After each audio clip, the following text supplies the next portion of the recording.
انہوں نے کیا کہا؟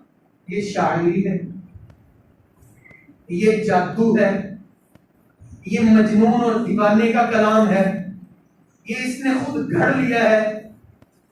یعنی باوجود اس کے کہ رسول اللہ صلی اللہ علیہ وسلم کی معاشرے میں عزت اور وقار تھا، لیکن وہ قرآن جو اللہ کے نبی صلی اللہ علیہ وسلم نے پیش کیا ان کا لوگ یہ بھی کوئی بات ہے. یہ تو کہا ان ھذا الا اساطیر الاولین، یہ تو پہلے لوگوں کے قصے کہانی ہیں. حالانکہ اللہ نے کیا کہا؟ تنزیل من رب العالمین، کہ اللہ نے نازل کیا. لیکن انہوں نے نہیں مانا، انہوں نے اس بات کو نہیں مانا. وجہ کیا؟ وہ یہ سمجھتے تھے شعوری طور پر کہ جب تک ہم قرآن کا، صاحب قرآن کا، شاعر اللہ کا استہزاء کریں گے تب تک مسلمانوں کو تکلیف پہنچتی رہے گی. اب ایک واقعہ، ابرہہ جو بیت اللہ کو ڈھانے کے لیے آیا، بیت اللہ نے کیا کہا تھا؟ صرف اپنی انا کو تسکین پہنچانے کے لیے اس نے بھی یمن میں ایک بیت اللہ بنایا تھا، خود بنایا تھا. اس میں کسی بندے نے بہانہ کر دیا تو اس کو تکلیف اس بات کی تھی کہ میں مسلمانوں کے بیت اللہ، حالانکہ بیت اللہ کو گرانے سے کیا ہوگا.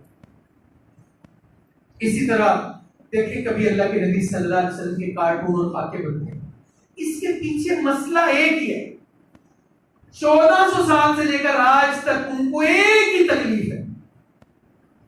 اس وقت بھی لوگ قرآن پڑھتے تھے، ہلکا خاموشی اسلام ہوتے تھے. آج بھی یورپ کے اندر کتنے ایسے چرچ ہیں جو روز بکتے ہیں، مسجدوں میں بن رہے ہیں، نوجوان ان کے اسلام میں داخل ہو رہے ہیں.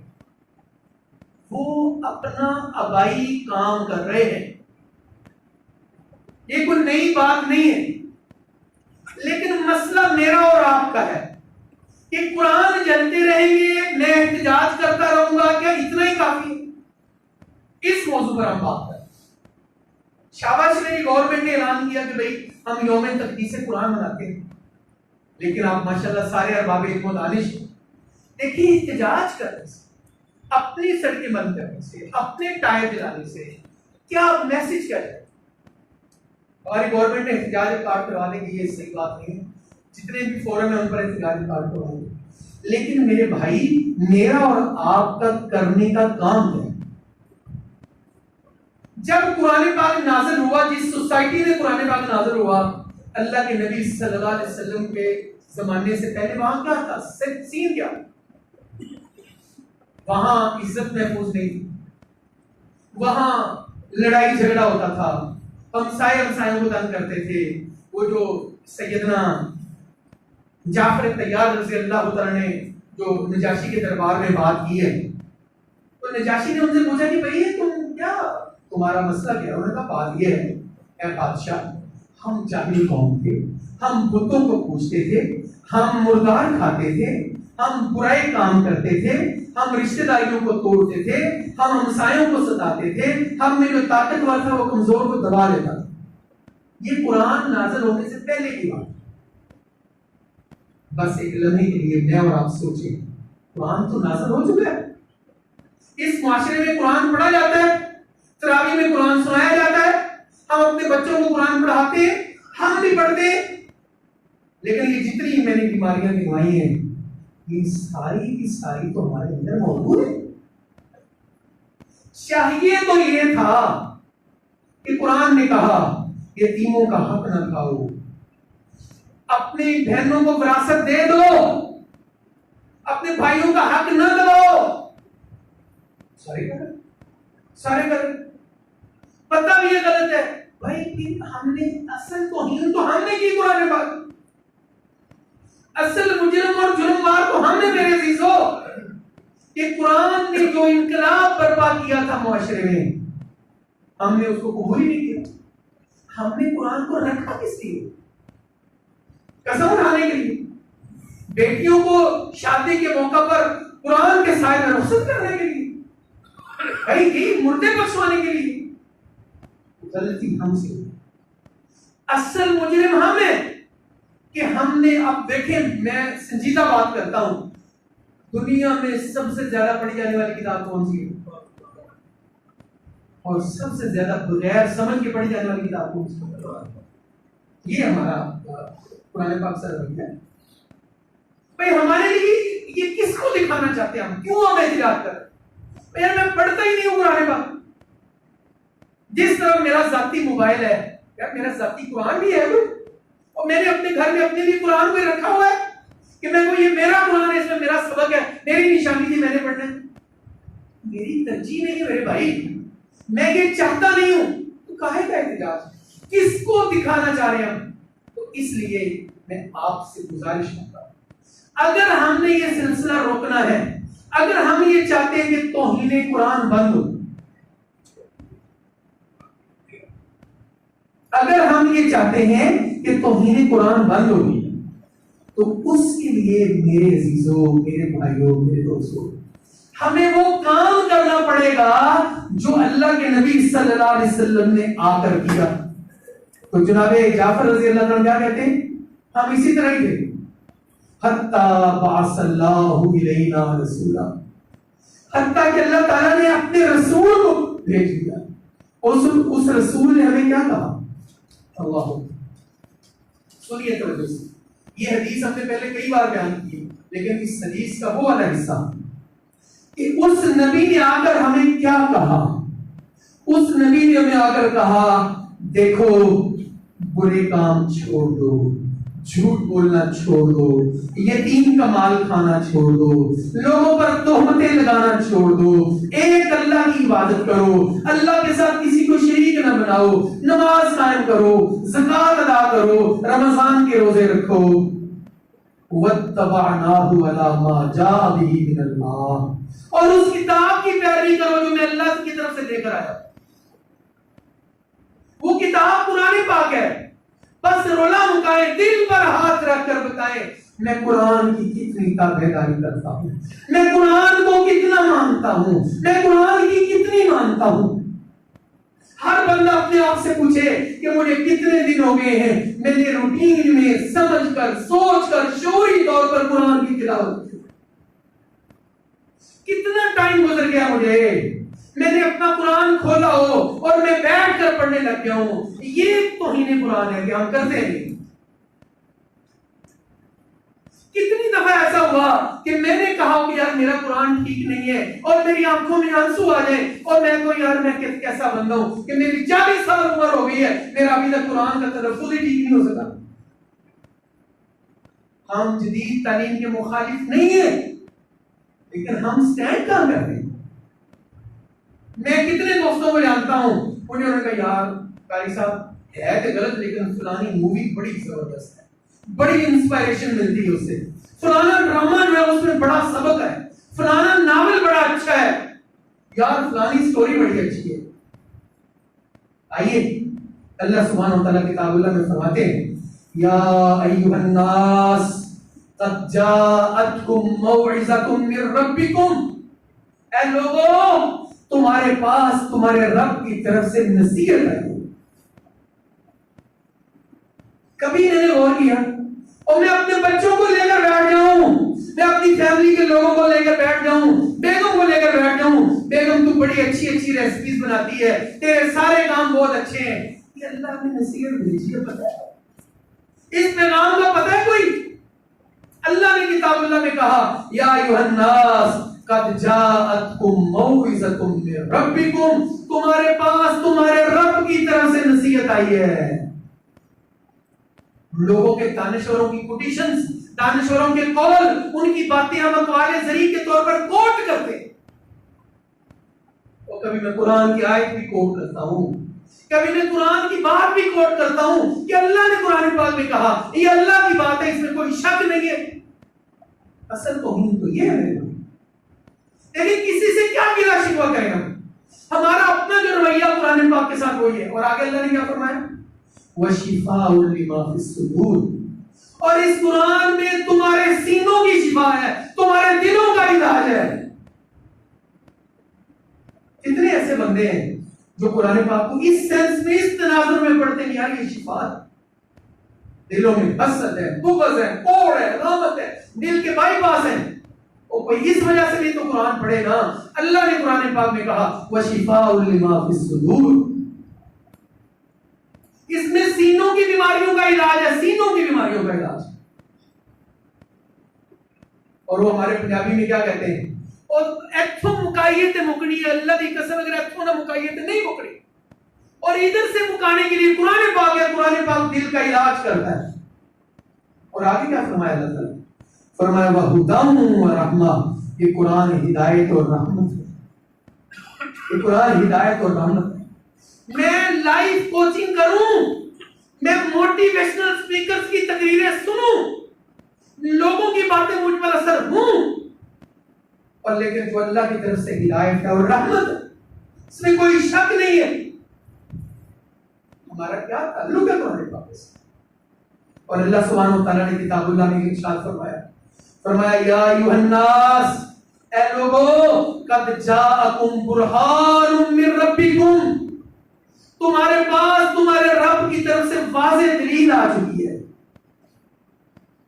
وَأَنزَلْنَا إِلَيْكُمْ نُورًا مُبِينًا، اور اللہ کہتے ہیں ہم نے تمہاری طرف نور مبین بھیجا، نور مبین بھیجا. میرے نوجوان آپس میں بات کریں، یہ کئی دوستوں کو بڑا چسکا ہوتا ہے ڈرامہ سیریلز دیکھنے. یہ پیچھے ارطغرل کے ڈرامہ بہت سارے لوگوں نے دیکھا، میں نے نہیں دیکھا، آج تک نہیں دیکھا. اچھا اب مسئلہ کیا ہے، ایک تو ٹائم نہیں ہے، آپ بھی دیکھیں ڈسکس کرتے ہیں، اچھا فلاں نے کیا کیا. میرے آفس میں کئی کلیگ ہیں، وہ یہ کہتے ہیں آپ بڑے بے ذوق آدمی، آپ نے کہا بس نہیں ٹائم نہیں. اب مسئلہ یہ ہے کہ حیثیت مسلمان میں کبھی اپنی یار نے 11واں پارہ پڑھا ہے، اچھا بتا دو اس میں تم نے سورہ یوسف پڑھی تھی، یار کیا شان. اللہ نے کہا احسن القصص، یار ایمان کا تھا، یار قرآن سنا ہے، یار میں نے فلاں قاری صاحب کی تلاوت سنی، یار کمال کر. نہیں، ہمارا موضوع یہ نہیں ہے، ہم ڈسکس یہ نہیں کرتے ہیں. کریں یہ کرنے کا کام. جمعے کے بعد دیکھنا، جمعہ نہیں پڑھیں گے لوگ لیکن ریلیاں نکالیں گے. جمعہ نہیں پڑھیں گے، پوچھ لیں آپ سورۃ الکہف جمعے میں پڑھنی، اللہ کے نبی نے کہا پڑھا، کس کس نے پڑھی؟ نہیں پڑھتے. ہم تھک گئے کہ یار نماز کا ترجمہ یاد کر لو، نماز کا ترجمہ پڑھ لو، اور جو صورتیں نماز میں پڑھتے ان کا ترجمہ کر لو. ہم ہوتے کون ہیں کہ ہم احتجاج کریں؟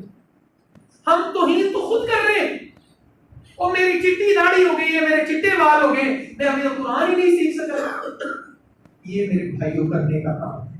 اور اللہ سبحانہ و تعالیٰ نے فرمایا فَأَمَّا الَّذِينَ آمَنُوا بِاللَّهِ وَاعْتَصَمُوا بِهِ، وہ لوگ جو ایمان لاتے ہیں نا وہ قرآن کو مضبوطی سے پکڑتے ہیں، مضبوطی سے پکڑتے ہیں.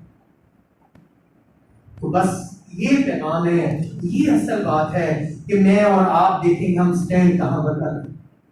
اور دیکھیں، یاد رکھیں اس بات کو، اللہ تعالیٰ نے قرآن پاک نازل کیا ہے.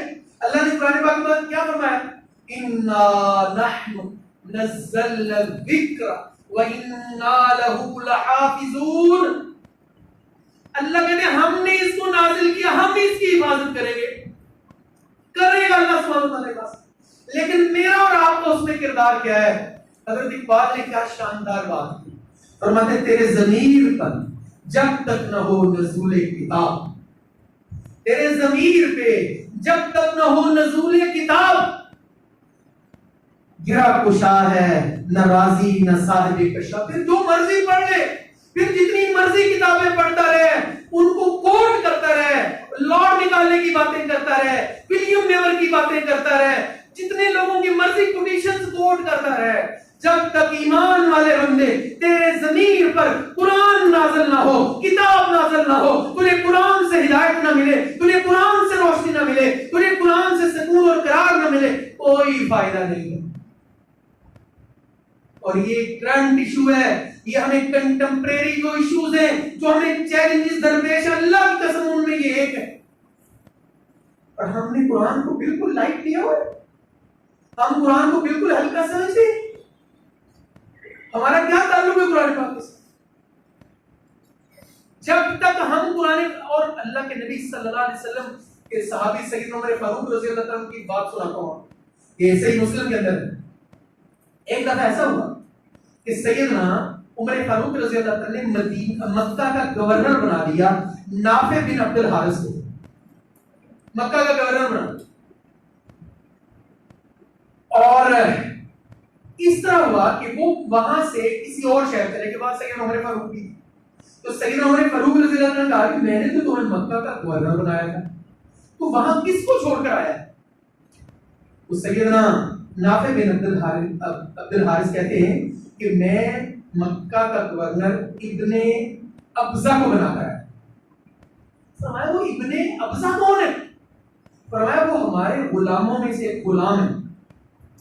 سیدنا عمر فاروق رضی اللہ عنہ نے کہا حد ہو گئی ویسے، وہ مکہ کا گورنر تم ایک غلام کو بنا کر آ گئے ہو. اللہ. سیدنا نافع بن عبد الحارث نے پتہ کیا کہا؟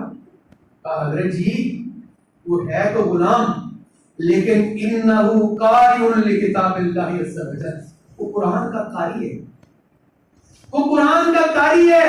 وَإِنَّهُ عَالِمٌ بِالْفَرَائِضِ، وہ حقوق و فرائض کا عالم. سیدنا عمر فاروق نے پتہ کیا کہا؟ فرمایا اما ان نبیکم قد قال، میرے نبی نے سچ فرمایا تھا، ان اللہ یرفع بهذا الكتاب اقواما ويضع به آخرین، کہ اللہ تعالیٰ اس کتاب کے ذریعے لوگوں کو عزت عطا کرے گا اور اسی کتاب پر عمل نہ کرنے کی وجہ سے لوگ ذلیل ہو جائیں گے. میرے عزیزو، میرے بھائیو، اللہ جن کے پاس اولاد نہیں، اللہ تعالیٰ ان کو نیک نرینہ اولاد عطا فرمائے. یار جو صاحب اولاد ہیں احتجاج نہ کریں، یہ کوشش کریں کہ اپنے بچوں کو قرآن کی تعلیم دیں. خود بچوں کو چھوڑ کر آئیں، بچے کو چھوڑ کر آئیں. کیا سین ہوگا کہ بچہ آپ کے پیچھے بیٹھا ہے، گاڑی میں ساتھ بیٹھا ہے، آپ کہہ رہے پتر آج سبق سے سنا دیں، اور مدرسے میں جاتے جاتے بیٹے کا سبق سن لے، مدرسے سے آتے آتے بیٹے کی سب کی سن لے، بیٹے کی منزل سن لے. بہت مشکل کام ہے. اللہ کی قسم اپنے بچوں کو قرآن کا حافظ اور قاری بناؤ. خوش قسمت ہے وہ والدین جو اپنی اولاد کو قرآن کی تعلیم پر لگا رہے اور ان کو یہ بتاؤ کہ یہ کوئی معمولی بات نہیں ہے اللہ کی قسم. اور یہ محض پھر حافظ بنانا تھا، ان کو عالم بنائیں. جب ہمارے بچے عالم بنیں گے، ہمارے بچے جب عالم بنیں گے تو ہم اب ایشو کیا ہوتا ہے؟ میں ایک اپنے محکمے کی سچی بات کرتا ہوں. اب ہمارے جتنے بھی علماء کا طبقہ ہے، پرابلم یہ ہے یہ ویل سیٹلڈ لوگ نہیں ہوتے، متمول لوگ نہیں ہوتے، دولت مند نہیں ہوتے. ان کا پیشہ یہ ہوتا ہے مسجد میں امامت خطا. اچھا اب ان کو حالات حاضرہ سے واقفیت نہیں ہوتی، خود اپنے آپ کو تبدیل بھی نہیں کرنا چاہتے. مثال طور پر ڈی ایچ اے میں ایک بندہ جاتا ہے، وہ امام لگ جاتا ہے، وہ اب لوگوں کا لیونگ سٹینڈرڈ چینج ہو چکا ہے. ان کو پتہ ہی نہیں ہے کہ یہ تم کیا ایشو بات کر رہے ہو. یعنی آدمی علم ساجہ ماجہ نہیں ہونا چاہیے، اس کو شعوری طور پر فہم و فراز پر ہونا چاہیے. وہ لوگوں کے سامنے بات کرتا ہے، لوگ چپ کر کے سوچتے ہیں مولوی صاحب سمجھ نہیں آتی تو کی کام کر رہے. یعنی کرنٹ ایشوز پر وہ کہتے ہیں میرا کنسرن ہی نہیں، مجھے پتہ ہی نہیں. پرابلم یہ ہے. اس لیے میں عرض کرتا ہوں اپنے بچوں کو عالم بناؤ جو ہمارے گھر کے مسئلوں کو ڈسکس کریں.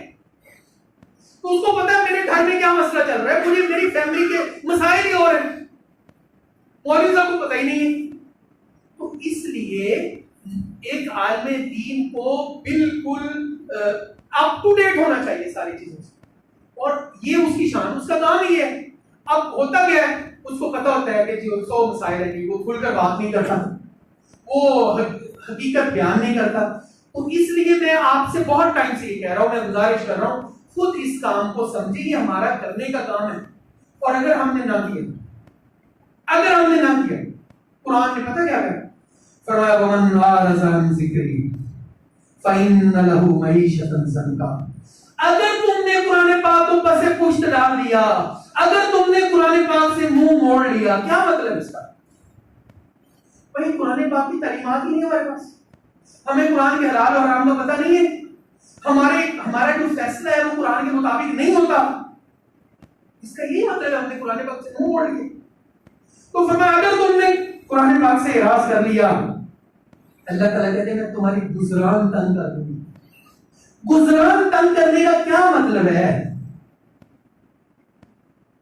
گزران تنگ کرنے کا مطلب ہے تمہارا قلبی سکون چھین جائے گا، اب دیکھیں ایسا نہیں ہے کہ بندے کو پیسے نہیں، پیسہ ہونے کے باوجود اس کی نظروں سے نتیجہ پانی نہیں جائے گا، وہ بندہ ایسے شولا ہو جائے گا اور میں تمہاری گزران تنگ کر دوں گا اور تمہیں لالے پڑ جائیں گے پیسوں کے. یہ تو دنیا میں سزا ہے. اور فرمایا قیامت والے دن وَنَحْشُرُهُ يَوْمَ الْقِيَامَةِ أَعْمَىٰ، قیامت والے دن ہم اندھا کر کے اٹھائیں گے. میرے عزیزوں، میرے بھائیوں، واپس پڑھ لو، سمجھیے اس مسئلے کو، اس مسئلے کی سنگینی کو اور اس مسئلے کی اہمیت کو سمجھیے کہ قرآن پڑھنے سے ہوگا کیا. اللہ کے نبی صلی اللہ علیہ وسلم کے صحابہ کے متعلق پارہ نمبر 26 سورہ محمد اس کے آیت نمبر 2 میں اللہ سبحانہ وتعالیٰ ارشاد فرمایا وَالَّذِينَ آمَنُوا وَعَمِلُوا الصَّالِحَاتِ وَآمَنُوا بِمَا نُزِّلَ عَلَى مُحَمَّدٍ وَهُوَ الْحَقُّ مِن رَّبِّهِمْ. فرمایا وہ لوگ جو ایمان لائے. اب عرب کا جو معاشرہ تھا وہ تو سارے نعوذ باللہ مطلب وہ پہلے بتوں کو پوچھتے تھے، پہلے ایک دوسرے کا حق کھاتے دباتے تھے. اب ان لوگوں نے جب ایمان لایا، نیک عمل کیے اور وہ اس چیز پر ایمان لائے جو اللہ تعالی نے رسول اللہ صلی اللہ علیہ وسلم کے دل پر نازل کی، اور وہ کیا ہے؟ وہ قرآن پاک ہے. بس سچ بولیے، اپنے دل پر ہاتھ رکھ کے بتائیے ہمارا قرآن پاک کے ساتھ کیا ایمان ہے. کتنا ایک ایمان ہے.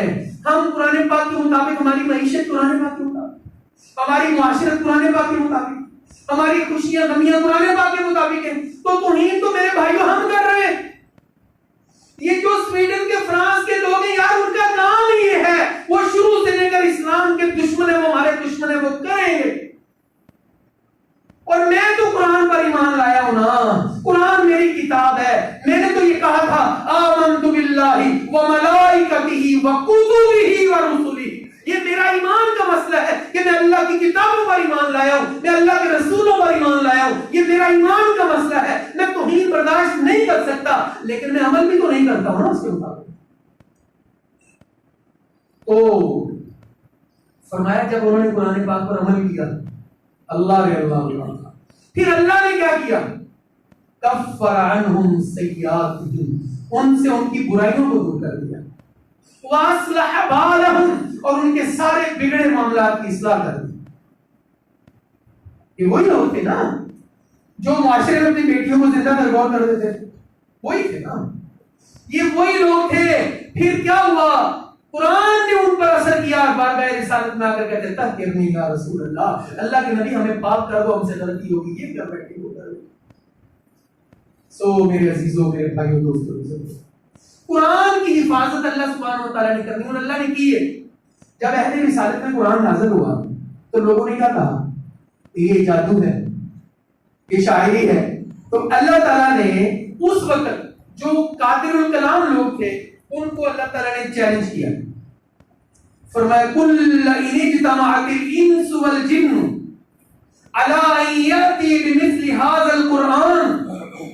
تم جو کہتے ہو کہ یہ قرآن نبی پاک نے خود گھڑ دیا، تم سارے جن اور انسان جمع ہو جاؤ، اس طرح کا ایک قرآن تم بھی بنا دو.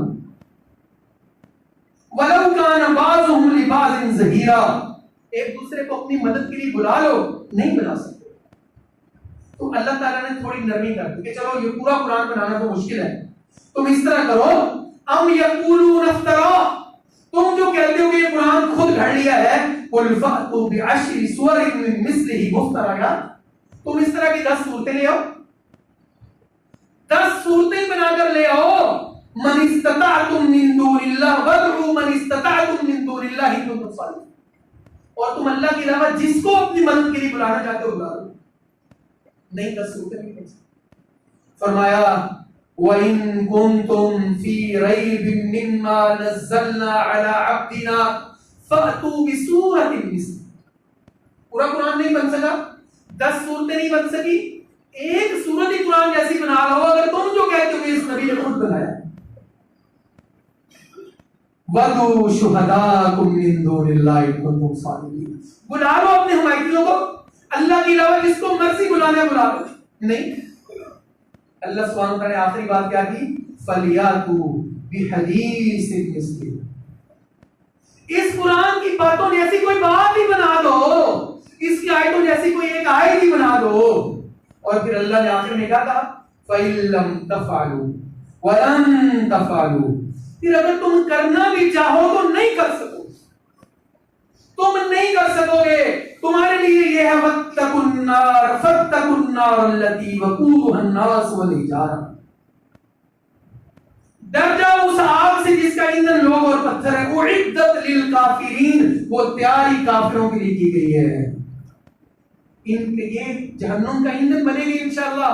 اللہ کی قرآن کی حفاظت ہوگی، لیکن کرنے کا کام میرے عزیزو یہ ہے کہ میں آج سے عزم کروں، اپنی اولادوں میں سے ذہین ترین بچے کو کہوں بیٹا قرآن کی حفاظت اور عظمت کا تقاضا یہ، پتر میں تینوں حافظ بنا، پتر میں تینوں حافظ بنا نہیں، پتر میں تینوں قاری بنانا ہے، پتر میں تینوں عالم بنانا ہے. یہ کرنے کا کام ہے. اللہ تعالیٰ مجھے اور آپ کو کہنے سننے سے زیادہ عمل کرنے کی توفیق عطا فرمائے. وآخر دعوانا الحمدللہ.